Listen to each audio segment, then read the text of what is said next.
और अब बात मायावती की तीसरी कसम की। आगरा गाजियाबाद में रैली करने के बाद आज मायावती अमरोहा पहुंची, जहां मायावती ने दलित, वंचित, शोषितों की दुहाई देते हुए अपने विरोधियों पर हमलों की झड़ी लगा दी। इस अमरोहा से मायावती गरज रही थी। उस अमरोहा में 2017 में मायावती एक भी सीट नहीं जीत पाई थी, लेकिन 2019 में सीट बसपा के हाथ आ गई। अब बसपा को उम्मीद है कि जो करिश्मा लोकसभा चुनाव में हुआ वो विधानसभा चुनाव में भी हो जाएगा।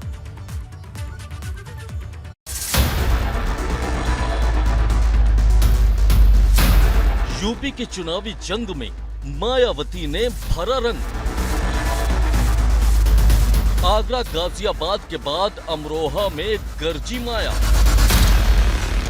4 बार लखनऊ की गद्दी पर काबिज रही मायावती 5वीं बार सीएम बनने का दम भर रही, और इसके लिए मायावती ने देर से ही सही लेकिन अपनी पूरी ताकत लगा दी।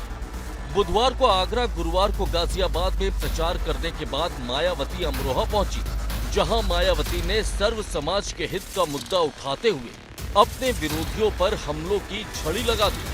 बीएसपी की सरकार बनने पर यहां बीजेपी व सपा आदि के शासनकाल की तरह कानून व्यवस्था को किसी भी कीमत पर खराब व लचर नहीं होने दिया जाएगा तथा हर स्तर पर कानून द्वारा कानून का राज ही कायम किया जाएगा। किसी भी प्रकार से शोषण व उत्पीड़न आदि नहीं होने दिया जाएगा, जैसा कि वर्तमान भारतीय जनता पार्टी की सरकार में हो रहा है।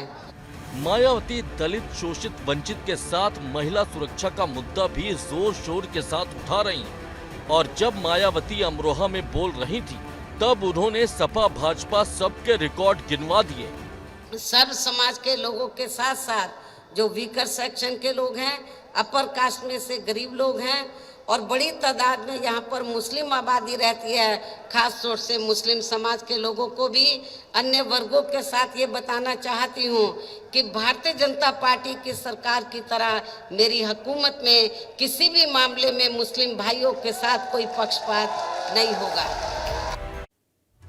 तो बसपा सुप्रीमो मायावती अब पूरी तरीके से उतर चुकी हैं, चुनावी रंग में ढल चुकी हैं, और उनका जो चिर परिचित अंदाज है विरोधियों पर निशाना साधने का, उसी चिर परिचित अंदाज में विरोधियों पर निशाना साध रही थी। दलित और वंचितों की राजनीति के लिए मायावती को जाना जाता है, और वही बयानबाजी में मायावती की नजर भी आ रहा था।